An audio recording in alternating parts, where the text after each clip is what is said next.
Ta-da! This is the finally finished fender wing that I was hung up on for the longest time, not being able to get the paint stripped. I didn't give up. I found a solution, which was under my bathroom sink the entire time. Acetone, you are a rock star. I douse the pad in acetone and then I stick it on here like a poultice, and it acts like a leech and breaks down the paint. I leave it for about a minute, maybe 2 minutes, depending on how thick it is. Take it off, and then I'm able to scrape it off enough to where that I can sand.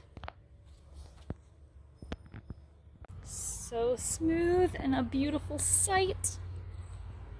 I even finished off the other side so that it really felt complete. Hooray!